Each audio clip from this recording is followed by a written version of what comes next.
미국의 역사학자이면서 철학자인 윌 두런트라는 사람이 있는데 그분이 역사의 교훈이라는 책을 썼습니다.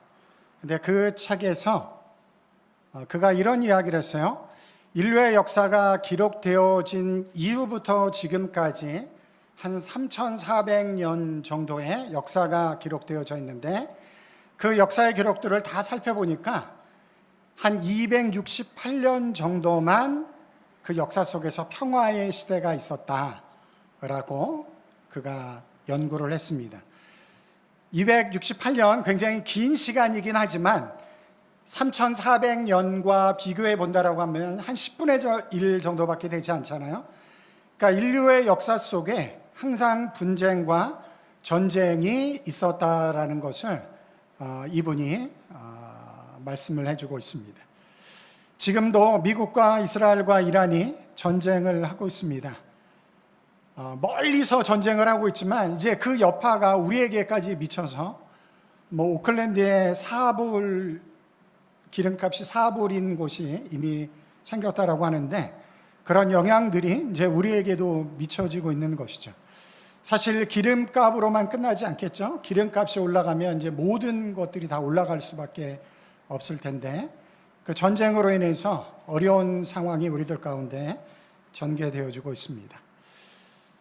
전쟁은 왜 일어날까요? 제가 이제 말씀을 준비하다가 한번 생각해 봤는데 제가 정치학자도 아니고 역사학자도 아니니까 그걸 어떻게 알겠습니까만은 그러함에도 불구하고 저는 이제 목회자로서 신학을 공부하는 사람으로서 생각해 봤을 때 결국은 전쟁을 일으키는 가장 근본적인 요소는 인간의 탐욕, 욕망이 아닐까 저는 그렇게 생각을 해보았습니다. 인간에게 있는 욕망, 그 탐욕, 이제 그것들이 도화선이 돼서 정치적인 옷을 입긴 하지만 그러함에도 불구하고 이제 그런 전쟁들이 일어날 수 있겠다라고 생각을 합니다. 성경은 이런 말씀을 기록하고 있어요. 욕심이 잉태한즉 죄를 낳고 죄가 장성한즉 사망을 낳느니라. 욕심에서 시작되어지는 분쟁이고 전쟁일 수 있지만 그것이 큰 죄가 되어져서 너무나 많은 사람들이 죽음에 이르게 되어지는 그런 일들이 전쟁을 통해서 일어나는 거죠. 그래서 저는 전쟁은 죄된 인간의 상태를 가장 극적으로 보여주는 일이 아닐까 그런 생각이 듭니다. 전쟁을 통해서 무고한 생명이 너무나 많이 죽어가고 있죠. 너무나 많은 파괴의 일들이 일어나고 있죠. 그것이 죄된 인간의 모습이다라는 것을 가장 극적으로 보여주고 있는 것이 아닐까 그런 생각을 하게 됩니다. 오늘 본문은 이렇게 이야기를 하고 있어요. 분쟁이나 전쟁이 아닌 화평하게 하는 자가 복이 있다. 분쟁이나 전쟁이 아닌 화평하게 하는 자가 복이 있다 라고 너무 분명하게 말씀을 해주고 있어요. 여기서 화평이라는 단어를 평화라고 바꿔도 괜찮습니다. 아니면 화목이라는 단어로 바꿔도 괜찮고 평안이라는 단어로 바꿔도 괜찮습니다. 화평케 하는 자, 평화를 지키는 자, 그들이 복이 있다 라고 말씀하시면서 그 복이 무엇인지를 이렇게 이야기를 하고 있어요. 그들이 하나님의 아들이라 일컬음을 받을 것이다. 하나님의 아들로 불려질 것이다 라고 그렇게 말씀을 하고 있습니다. 여러분, 하나님의 아들로 불려지는 것이 엄청난 복이고 특권인 줄 아시죠? 네, 감사합니다. 우리 성가대. 네. 하나님의 아들로 불려지는 것은 어마어마한 특권이고 영광이에요. 왜냐하면 고대 근동에서 아들이라는 것은 아버지가 물려줄 모든 유산과 특권을 다 누리게 된다라는 거예요. 아들이 된다라는 것은 아버지가 가지고 있는 모든 것을 다 누릴 수 있는 특권을 가지게 된다. 그런데 누구의 아들이라고요? 하나님의 아들, 하나님이 가지고 있는 모든 것을 우리가 누릴 수 있게 되어진다. 그래서 로마서 8장에 보면 자녀이면 상속자요 하나님의 상속자이다 라고 말씀을 하고 있어요. 하나님의 것을 우리가 상속받는 자로 부름을 받았다라는 거예요.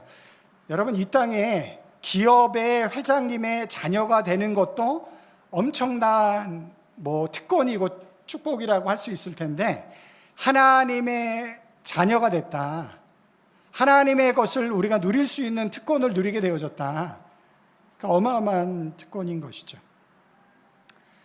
오늘 본문은 이렇게 이야기를 하고 있어요. 화평케 하는 자는 복이 있나니 하나님의 아들이라 불려질 것이다. 불려질 것이다. 앞으로 그렇게 될 것이다. 화평케 하는 삶을 살아라. 그러면 하나님의 아들로 불려질 것이다 라고 이야기를 하고 있어요. 그런데 오늘 저는 이 말씀을 좀 이렇게 풀어보려고 합니다. 그런데 우리는 이미 하나님의 아들로 불려지고 있어요. 이미 여러분들은 하나님의 아들, 딸로 불려주고 있습니다. 사실인가요? 맞습니다. 사실이에요. 여기 이 마태복음의 말씀은 화평케 하는 자는 복이 있는데 하나님의 아들로 불려질 것이다, 미래적으로 이야기를 하고 있는데, 우리는 이미 하나님의 아들, 딸로 불려주고 있다라는 거예요. 어찌된 일인가요? 그것을 알아야지만이 우리가 화평케 하는 삶을 살 수 있기 때문에 고린도후서 5장 17절 말씀으로 먼저 가보도록 하겠습니다. 우리 다 같이 한번 읽어볼 텐데요. 너무너무 중요하고 또 잘 알고 있는 말씀인데 우리 한번 읽어보겠습니다. 그런즉 누구든지 그리스도 안에 있으면 새로운 피조물이라, 이전 것은 지나갔으니 보라 새 것이 되었도다. 제가 중요한 질문을 하나 해볼게요. 여러분, 예수 그리스도 안에서 새로운 피조물이 되셨나요? 네. 오늘 성가대가 은혜를 많이 받나 봐요. 네, 감사합니다. 찬양대죠. 성가대가 아니고 찬양대. 여러분, 그리스도 안에서 새로운 피조물이 되셨나요?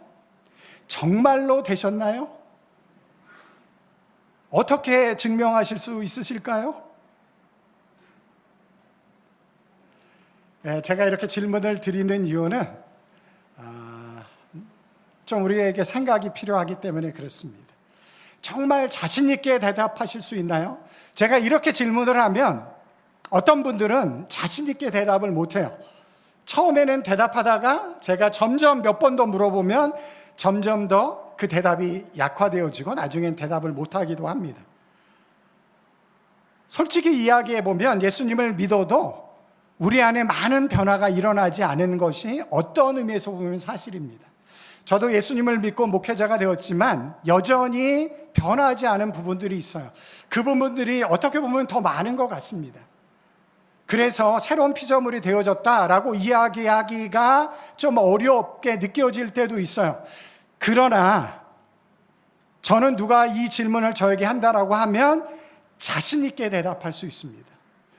저는 예수 그리스도 안에서 새로운 피조물이 되었습니다.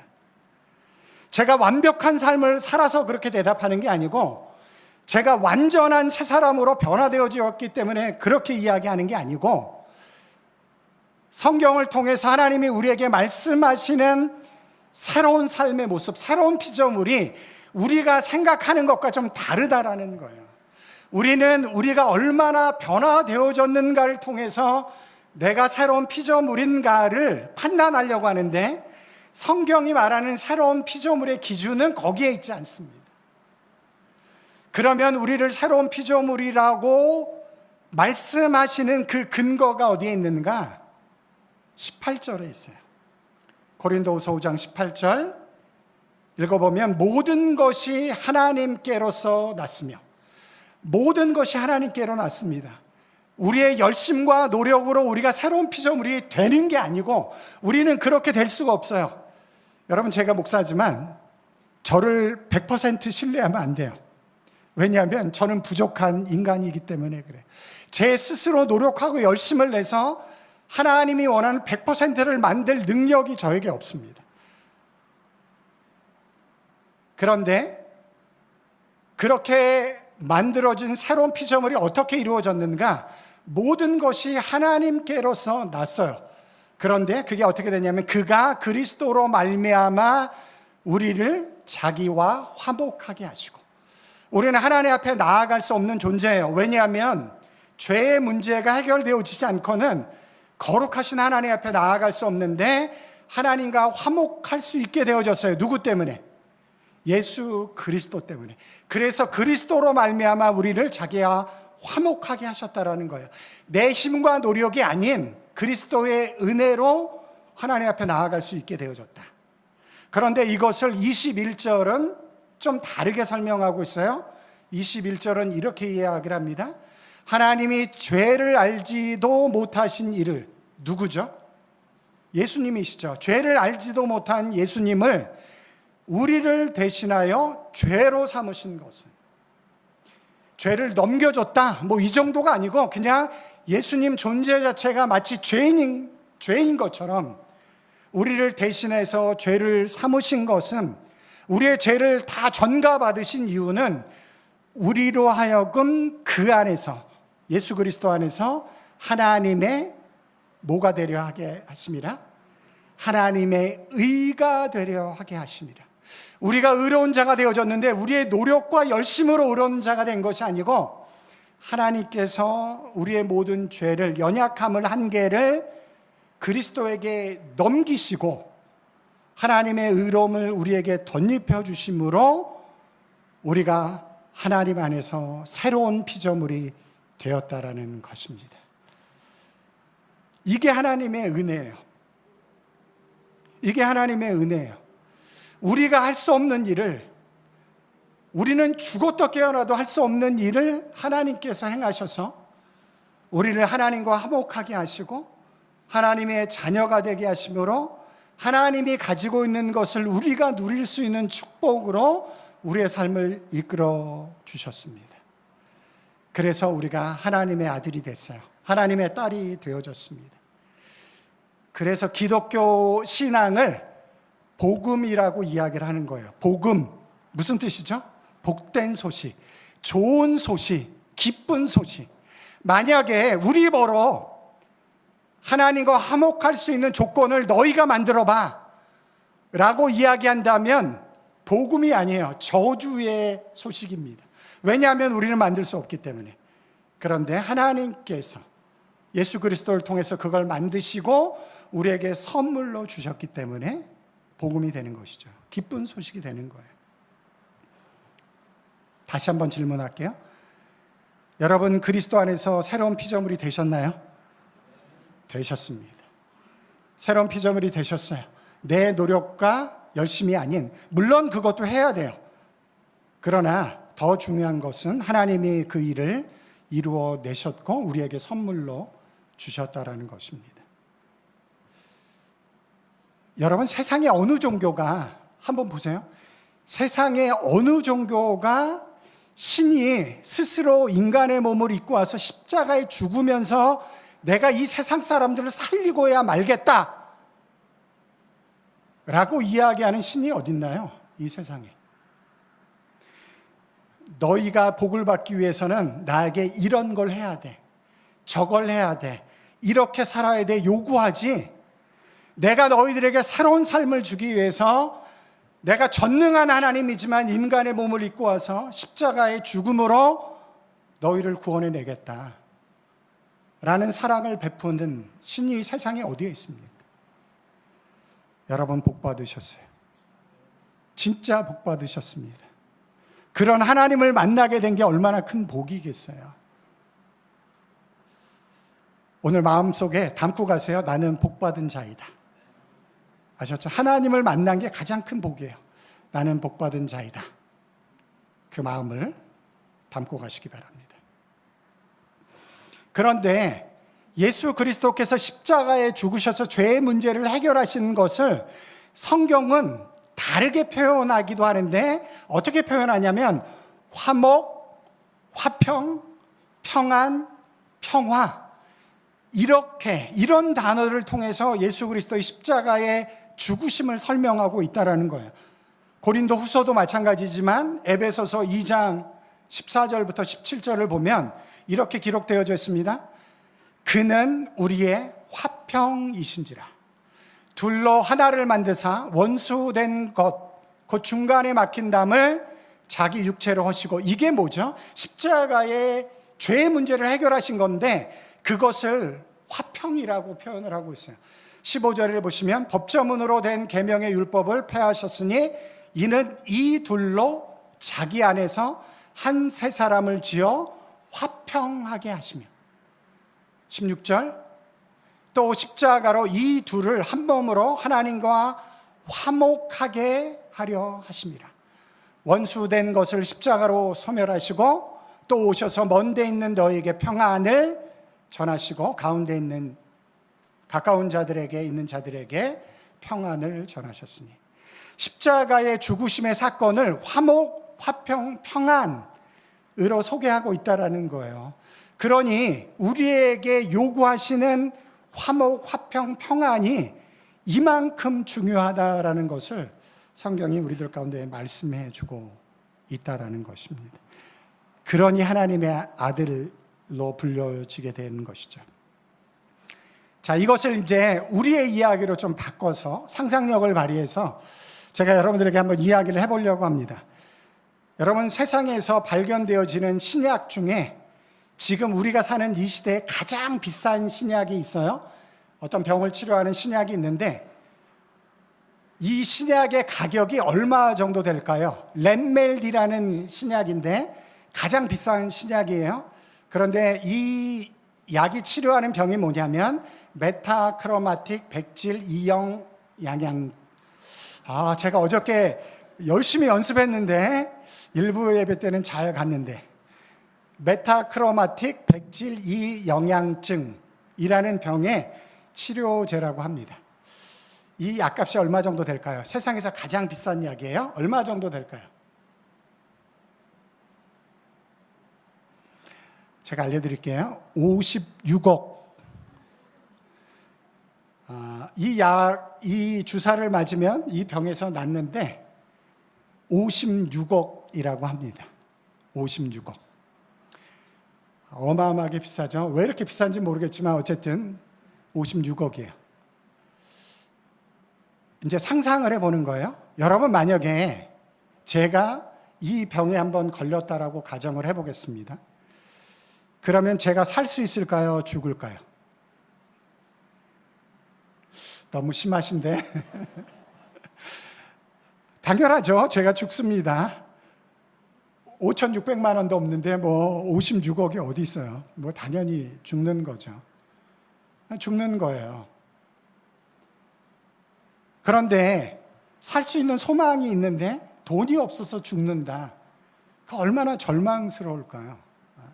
생명이라는 것이 그것보다 훨씬 더 값질 텐데 얼마나 절망스러울까요? 그런데 감사하게도 한국에 세계를 대표하는 삼모 기업이 있어요.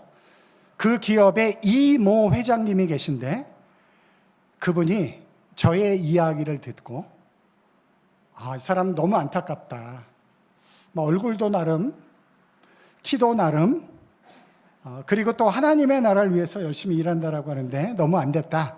뭐 하나님이 주신 마음이겠죠. 그래서 내가 이 사람을 좀 살려주고 싶다라는 마음이 들었다라고 한번 가정해 보겠습니다. 여러분, 일어날 수 있는 일인가요? 없는 일인가요? 일어날 수 있을까요? 없을까요? 네, 있을 수 있겠지만 이런 일이 일어나겠습니까? 있을 수는 있겠지만 일어나겠어요?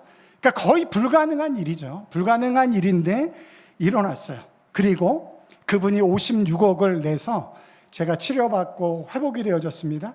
그런데 그분이 그것에 감격하면서 저를 양아들로 삼아줬어요. 건강을 회복한 저를 양아들로 삼아줬어요. 여러분, 제 삶이 완전히 바뀔 거예요. 제 삶이, 저는 새로운 사람으로 태어나는 것이죠.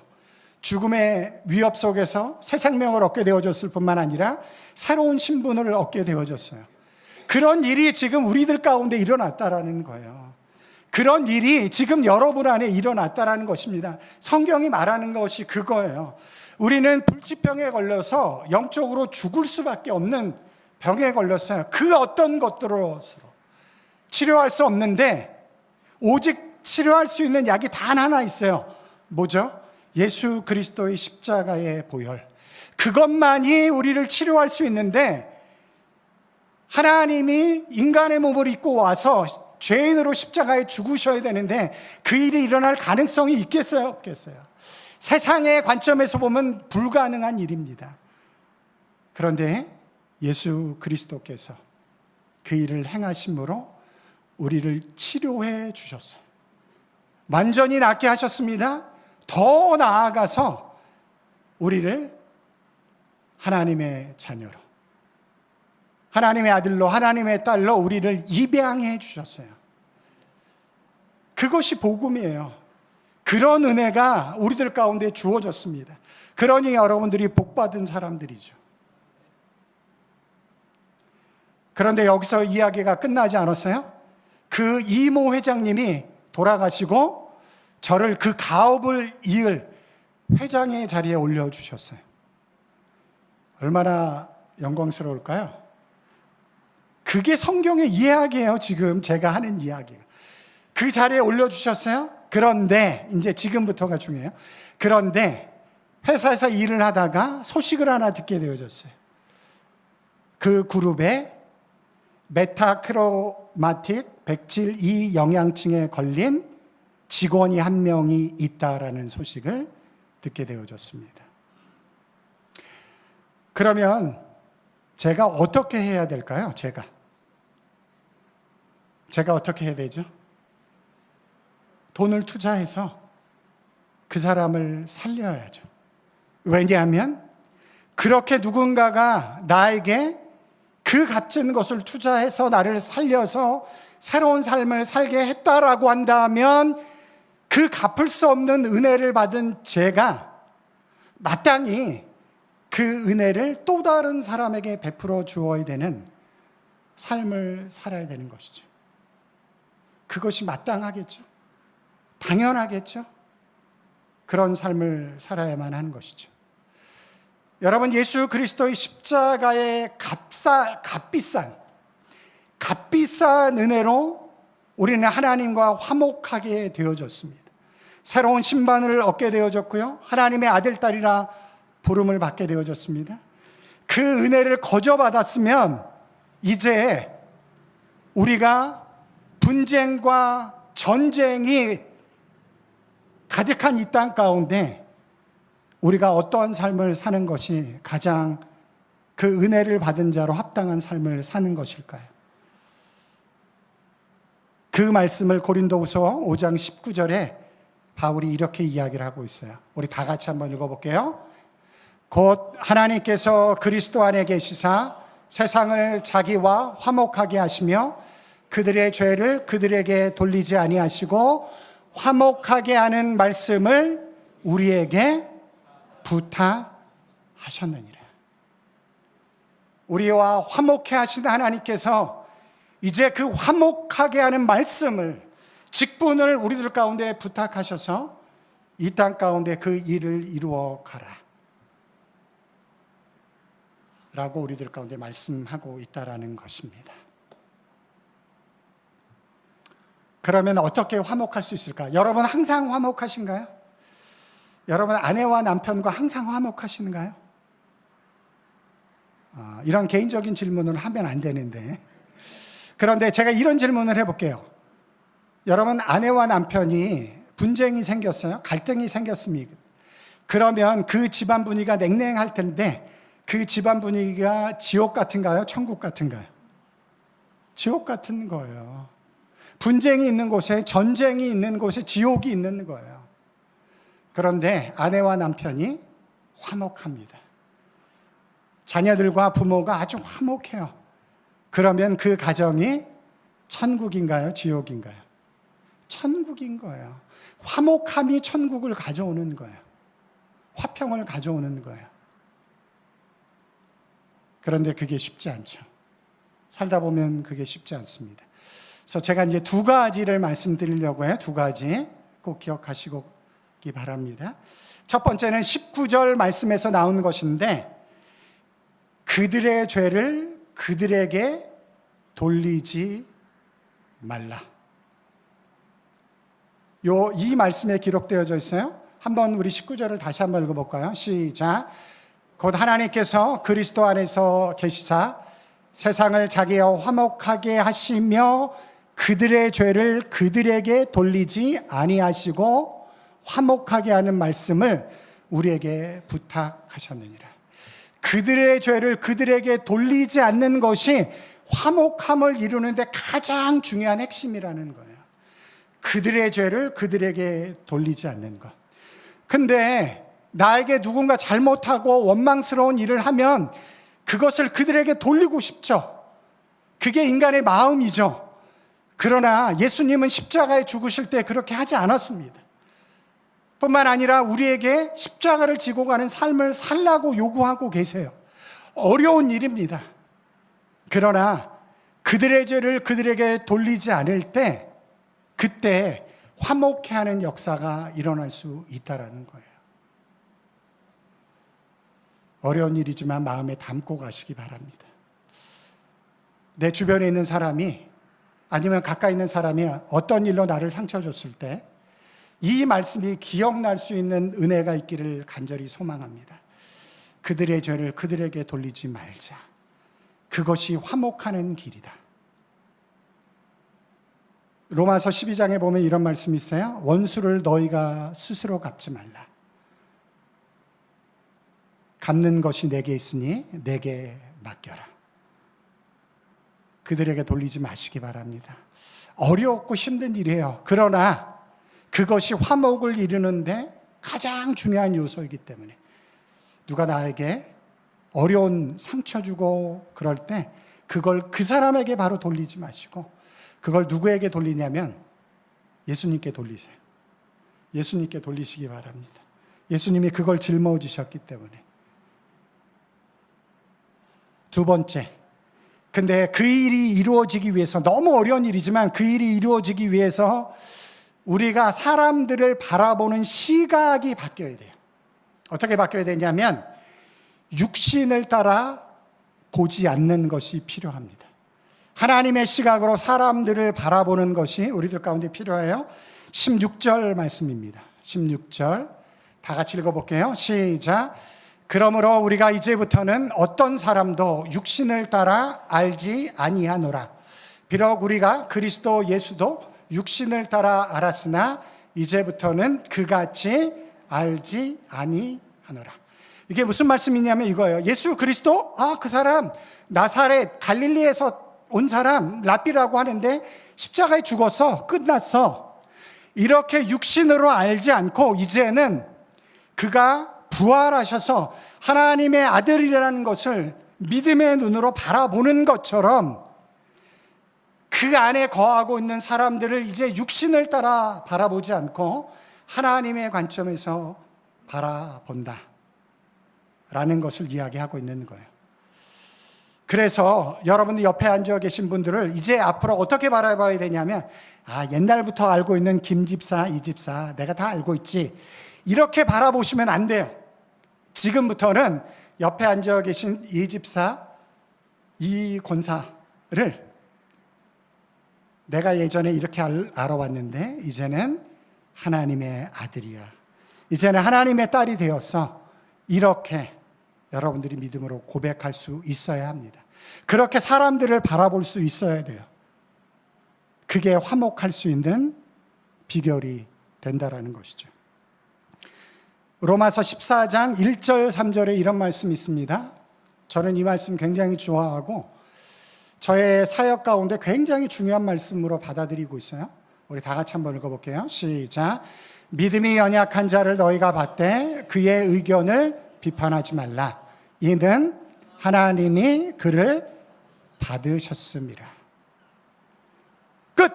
더 이상 설명할 필요가 없어요. 연약한 자 너희가 받아야 된다. 그를 비판하면 안 된다. 왜냐? 그런 사람조차도 하나님이 그를 받으셨기 때문이다. 끝. 대꾸할 게 없어요. 저는 그 마음을 가지고 여러분들을 바라보도록 하겠습니다. 그 마음을 가지고 여러분들을 섬기도록 하겠습니다. 우리 주님의 교회가 그런 모습으로 서로를 바라볼 수 있는 은혜가 우리들 가운데 있기를 주님의 이름으로 축원합니다.